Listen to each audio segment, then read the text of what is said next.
selamat datang di vlog kami. Kenalkan, nama saya Elisa. Halo, saya Angel. Hai, nama saya Jonathan. Gimana nih kabarnya nih? Kalian pada bosan gak sih pandemi seperti ini? Kalau aku sih bosen, pengen deh ngerasain kayak tahun-tahun sebelum ada pandemi. Iya, sama aku juga bosan saja di rumah. Oh iya, ngomong-ngomong, liburan kali ini kalian kemana saja sih?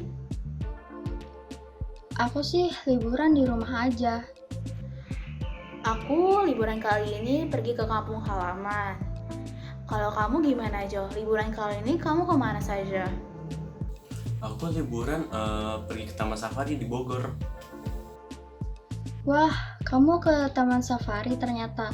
Boleh nggak ceritain secara deskripsi pengalamanmu di sana? Baiklah, aku akan ceritakan. Jadi di sana tuh aku melihat berbagai macam hewan, baik hewan darat ataupun air.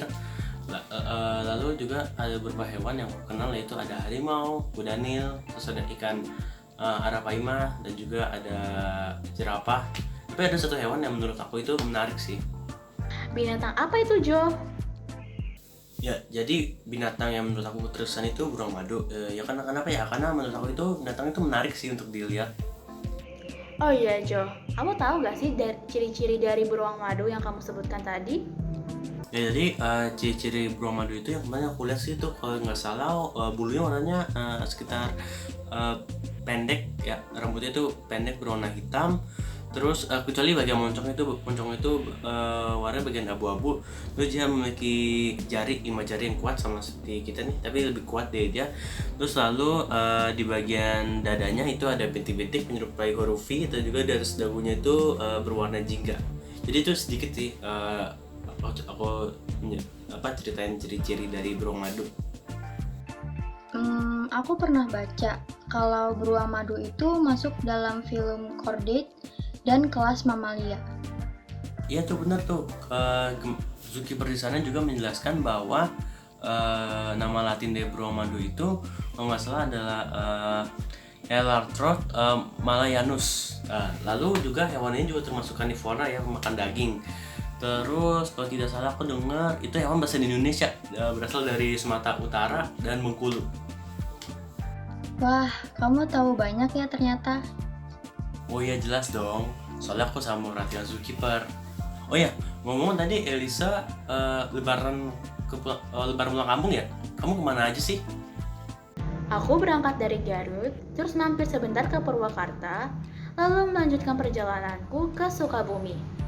Tapi kalian tahu tidak, kalau kalian jalan-jalan di tengah wabah ini, termasuk ancaman bagi negara ini loh. Emang iya? Ancaman di bidang apa saja, Jo? Kegiatan itu termasuk ancaman dalam bidang sosial, karena dengan kita bersikap egois nekat pulang kampung, kita akan mengganggu kehidupan bermasyarakat, baik yang ada di kampung maupun di sekitar rumah, karena dapat menyebarkan atau menularkan virus COVID-19. Dan juga kegiatan itu dapat menjadi ancaman di bidang ekonomi, karena jika banyak orang yang nekat mudik ke kampung halaman tanpa mengikuti protokol kesehatan, akan menambah jumlah orang yang terkena virus COVID-19. Sehingga negara harus menyediakan anggaran untuk biaya pengobatan secara nasional. Dan jika masih banyak daerah yang berzona merah, tentunya akan membuat tempat kerja belum bisa untuk digunakan dengan sepenuhnya, yang berakibat banyak kepala keluarga sulit untuk mendapatkan nafkah untuk keluarganya, serta banyak pedagang-pedagang yang kurang mendapatkan penghasilan karena pembeli yang sepi. Astaga, aku baru tahu, ternyata ketika kita melakukan kegiatan mudik atau liburan, itu bisa menjadi ancaman di bidang sosial dan ekonomi. Ya ampun. Oh iya, tadi Elisa, kota-kota yang kamu sebutin tuh pada saat lebaran pulang kampung, itu kota-kota itu udah bentuk segitiga loh. Emang iya? Iya, ini aku kasih buktinya. Nah, garis-garis ini yang bentuk segitiga ini disebut vektor. Iya, ngomong-ngomong segitiga, aku jadi keinget aturan sinus. Aturan sinus itu apa?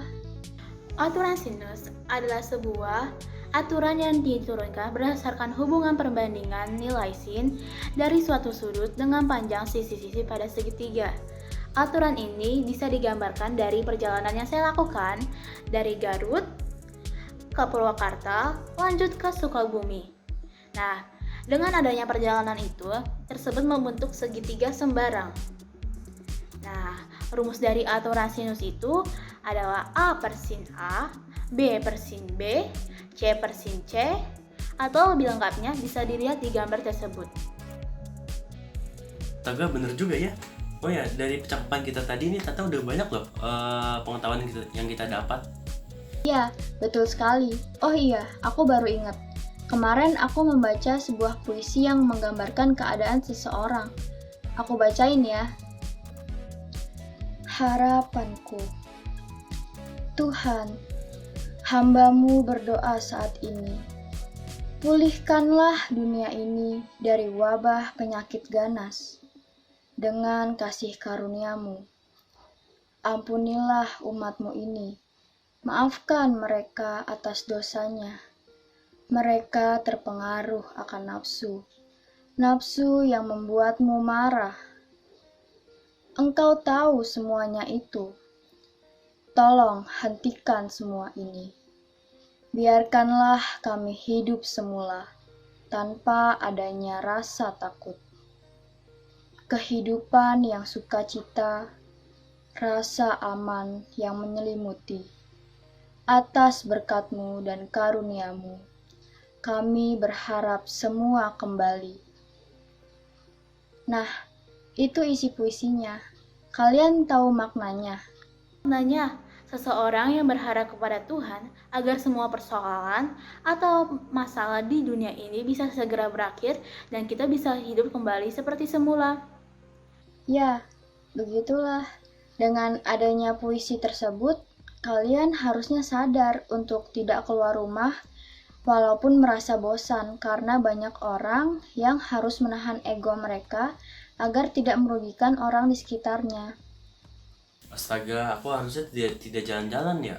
Aku harusnya tetap di rumah aja. Benar sekali, Jo. Aku jadi malu sama kamu, Jo. Kamu tetap di rumah dan menuruti kata pemerintah untuk tidak keluar. Nah, maka dari itu, kita jangan jalan-jalan ke tempat wisata atau pulang ke kampung halaman saat masa pandemi, agar permasalahan ini dapat selesai dengan cepat. Kalau virus COVID-19 sudah mereda, pasti pemerintah akan memperbolehkan kita untuk jalan-jalan dengan nyaman kan? Wah, iya. Aku jadi takut deh lagi jalan-jalan. Takut menyebarkan virus corona. Tapi kan taman safari kan di dalam mobil.